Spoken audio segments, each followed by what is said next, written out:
किशनपुर नामक एक छोटे से गांव में हरिया, उसकी पत्नी और उनके 2 लड़के रहते थे। हरिया के दोनों लड़के जुड़वा थे और दोनों शक्ल सूरत में हमशक्ल थे। जो कोई भी व्यक्ति उनको देखता तो वो पहचान नहीं पाता कौन रामू कौन राजू है इन दोनों में से। एक शाम हरिया अपनी पत्नी से बोलता है, अब तो बुढ़ापा आ गया और अब पहले जैसे हाथ पैर भी नहीं चलते। हाँ, अब आपकी और मेरी उम्र हो गई है, अब मुझसे भी घर का काम नहीं होता। क्यों ना रामू और राजू के लिए सुंदर लड़कियां देखकर उनकी शादी कर दी जाए। हाँ भाग्यवान, तू बोल तो सही रही है, लेकिन मुझे रामू की फिक्र है क्योंकि उसे काम में आलस आता है और वह कैसे अपना गुजारा कर पाएगा। बातें करते करते दोनों सो जाते हैं।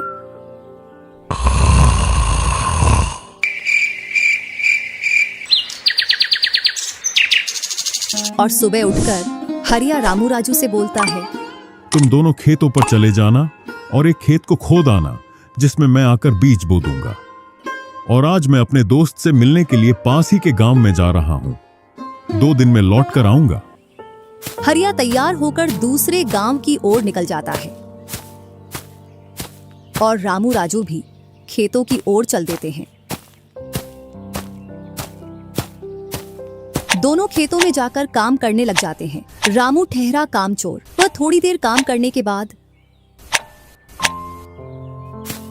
एक पेड़ की छांव में जाकर लेट जाता है। इधर राजू को सुबह से शाम हो जाती है और वह आधा खेत खोद देता है।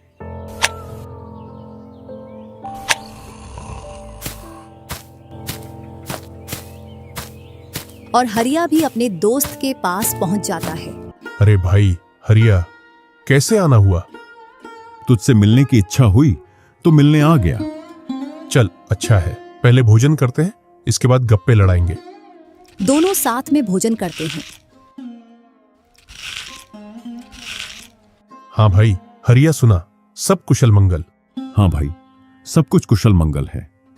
अब तो तेरे दोनों लड़के शादी के लायक हो गए होंगे। हाँ, दोनों शादी के लायक हो गए हैं और खासकर मैं तेरे पास इसीलिए आया हूं कि कहीं दोनों लड़कों के लिए लड़कियां देख आऊं। वैसे अपनी भी 2 बेटी हैं और दोनों खूब होशियार और चंचल है। अब दोनों की भी उम्र शादी के लायक हो गई है। अगर तुझे कोई एतराज ना हो तो क्यों ना इस दोस्ती को रिश्तेदारी में बदल दी जाए। इतना सुन हरिया बड़ा खुश होता है। जब वह दोनों लड़कियों को देखता है तो दोनों बहुत ही सुंदर थीं।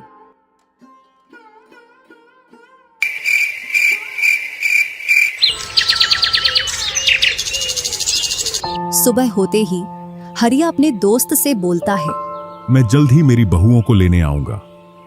इतना बोलकर हरिया अपने गांव की ओर चल देता है। इधर रामू और राजू भी अपने खेतों पर काम करने के लिए आ जाते हैं और रामू पेड़ की छांव में जाकर सो जाता है। इधर राजू अपने काम में लगा रहता है। शाम होने को आ जाती है और हरिया भी अपने खेतों के पास आ जाता है। रामू की आंख खुलती है तो हरिया उसको आता हुआ दिखता है, तो वह खेत में जाकर काम करने लग जाता है। चलो घर, अब शाम हो गई और खेत भी पूरा खुद गया है।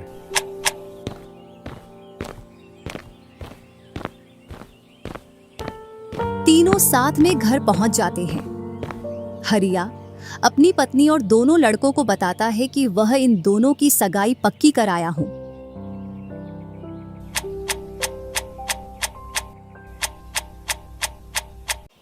और वह कुछ दिन बाद दोनों का विवाह कर देता है। ऐसे ही कुछ वर्ष निकल जाते हैं।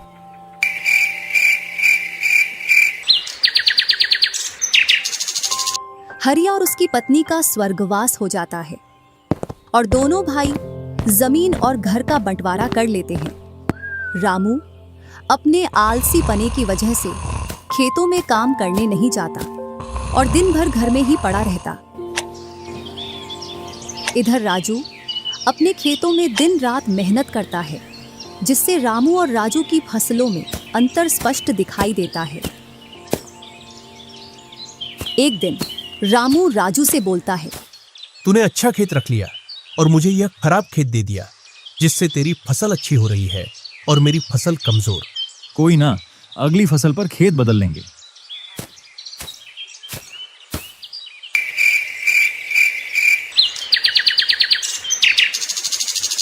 अगली फसल पर रामू राजू से खेत बदल लेता है और एक खेत ज्यादा ले लेता है। फिर भी राजू खुशी खुशी उसे खेत दे देता है। राजू के हिस्से में जो खेत थे उनमें फिर से वह दिन रात मेहनत करता। इधर रामू कभी काम करता तो कभी काम नहीं करता। रामू के पास बीज खरीदने के भी पैसे नहीं थे, तो वह पैसे लेने के लिए जमींदार के यहाँ चला जाता। जमींदार जी, कुछ पैसे उधार चाहिए थे, जिससे मैं अपने खेतों के लिए बीज ले आता और फसल आने पर मैं आपको पैसे लौटा देता। क्यों नहीं भैया, लेकिन आपको 2% ब्याज देना पड़ेगा। जी जमींदार जी, मैं ब्याज दे दूंगा। जमींदार रामू को पैसे दे देता है और रामू उनसे कुछ बीज लाकर अपने खेतों में बो देता है। इधर राजू अपनी फसल की रोज देखभाल करता और रामू बोकर आया उसके बाद से अपनी फसलों को देखने के लिए भी नहीं गया। वहीं अपने घर में पड़ा रहता और दिन रात सोता रहता।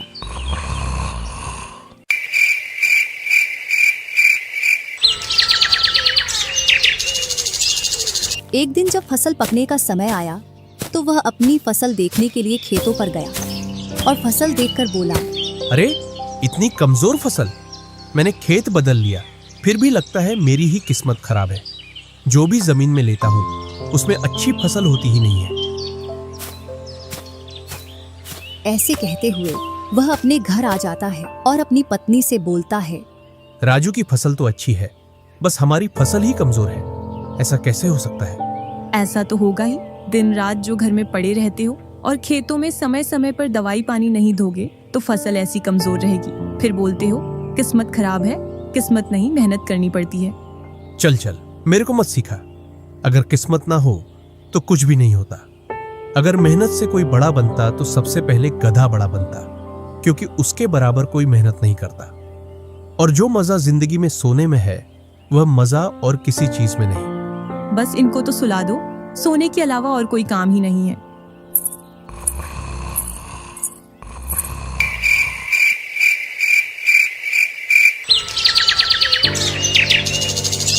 कुछ दिनों बाद जब फसल निकली तो राजू की फसल रामू से दोगुनी निकली, जबकि उसकी जमीन रामू से कम थी। रामू फसल को देखकर बोलता है, इस फसल को बेच कर आऊं या खाने के लिए रखूं? इधर जमींदार जी को भी पैसे देने हैं। अब इतनी सी फसल से कैसे काम चलेगा पता नहीं।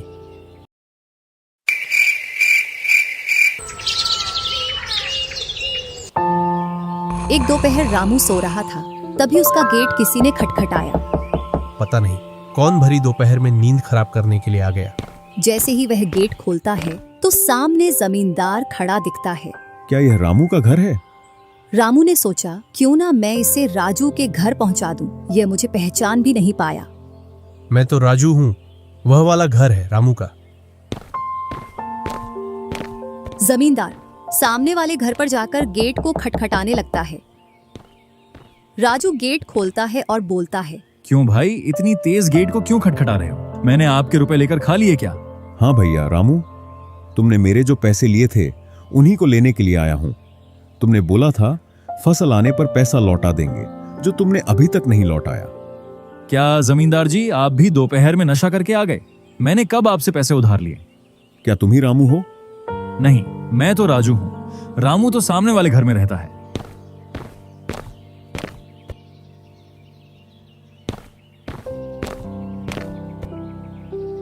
भरी दोपहरी में जमींदार का सर चकरा जाता है और वह अपने घर चला आता है और घर पहुंचकर मुनीम से बोलता है, ऐसा लगता है मुझे कि जो पैसे रामू के दिए थे वह पैसे अब लौट कर नहीं आने वाले। क्यों, ऐसा क्या हुआ जो पैसे वापस नहीं आ रहे हैं? रामू और उसका भाई दोनों हमशक्ल हैं और दोनों बोल रहे हैं कि रामू वह है, रामू वह है। और उन दोनों ने दोपहर भर मुझे इस घर से उसे घर दौड़ाया। जमींदार जी, पैसे निकालने की मेरे पास एक स्कीम है। बोलो कौन सी स्कीम है? मुनीम जमींदार जी के कान में पूरी स्कीम बताता है।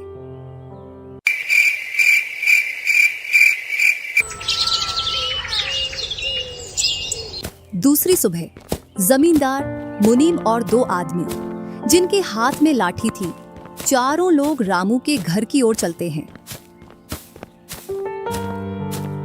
जैसे ही रामू के घर के पास पहुंचते हैं तो जमींदार और दोनों लोग थोड़ी दूर रुक जाते हैं। अरे रामू भैया, बाहर निकलो, मैं पास ही के गांव से आया हूँ। जरूर जमींदार होगा, मैं आज गेट खोलूंगा ही नहीं। मैं तुम्हारी ससुराल से आया हूँ। तुम्हारे ससुर साहब ने तुम्हारे लिए कुछ रुपए और कुछ आभूषण भेजे हैं, क्योंकि बुढ़ापे की वजह से उनसे यहाँ तक आने की नहीं बन पा रही थी, इस वजह से उन्होंने मुझे भेजा है। इतना सुन रामू के मन में लालच आ जाता है और वे फटाक से गेट खोल देता है। कहाँ है पैसे और धन? क्या तुम्हारा ही नाम रामू है?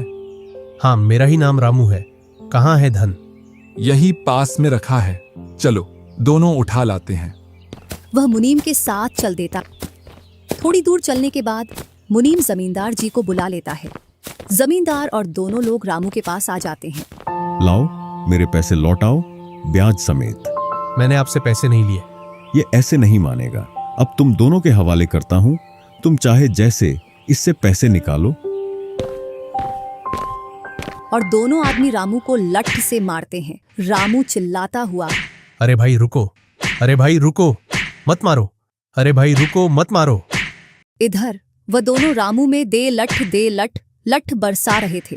तभी राजू गेट खोलकर देखता है तो रामू पर कुछ लोग लठ से वार कर रहे थे। तो वह दौड़कर उनके पास आता है और बोलता है, अरे भाई रुको। इस रामू ने आज से 5 महीने पहले मुझसे पैसे लिए थे। जब लौटाने की बारी आई तो बहाने कर रहा था। कितने पैसे हैं? 2000। रुको मैं लाता हूँ।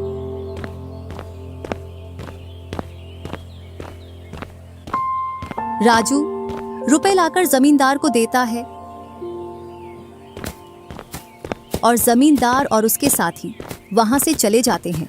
इधर रामू भी अपने घर में चला जाता है और राजू भी।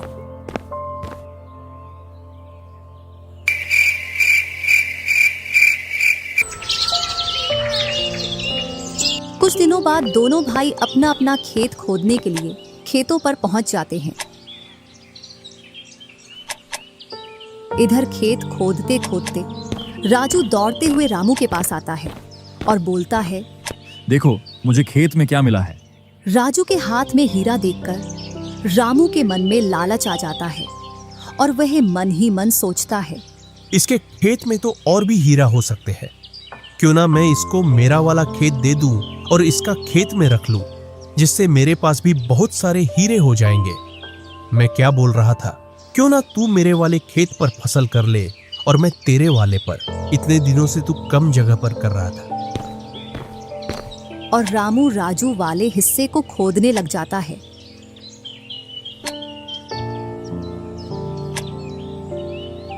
शाम तक पूरे खेत को खोद देता है, लेकिन उसे उसमें कुछ भी नहीं मिलता और थका हारा घर पहुंच जाता है। आज पूरा खेत खोद दिया, लेकिन फिर भी एक हीरा नहीं मिला, जबकि राजू ने खेत का एक कोना खोदा था, उसमें ही उसे एक हीरा मिल गया। अच्छा, आप अगर ऐसे ही मेहनत करते रहे तो एक दिन आपको भी बहुत सारे हीरे मिलेंगे। बातों ही बातों में रामू की नींद लग जाती है।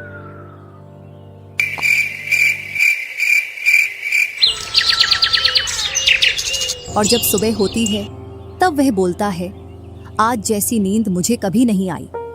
हाँ, अगर तुम ऐसे ही मेहनत करते रहे तो आपको रोज ऐसी नींद आएगी।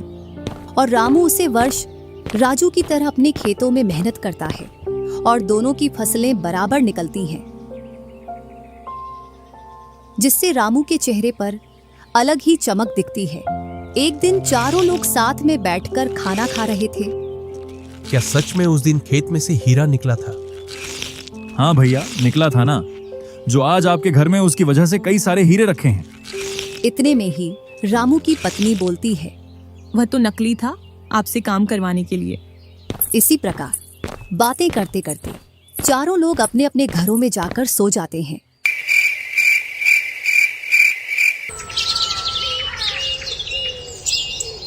सुबह होते ही तुम दोनों को राजा साहब ने राजमहल बुलाया है। वह दोनों भाई सेनापति के साथ चल देते हैं। अब पता नहीं कौन सी आपदा आ गई। कुछ नहीं, कुछ अच्छा काम होगा, तभी तो हमें बुलाया है। दोनों राजा के पास पहुंच जाते हैं। हमने सुना है इस वर्ष तुम्हारी फसल सबसे अच्छी निकली है और आपने इस बार सबसे ज्यादा राजकोष में कर दिया है। इसी का आप दोनों को इनाम दिया जाता है। दोनों भाइयों को आपके गांव में इनाम के रूप में दुगनी जमीन दी जाती है।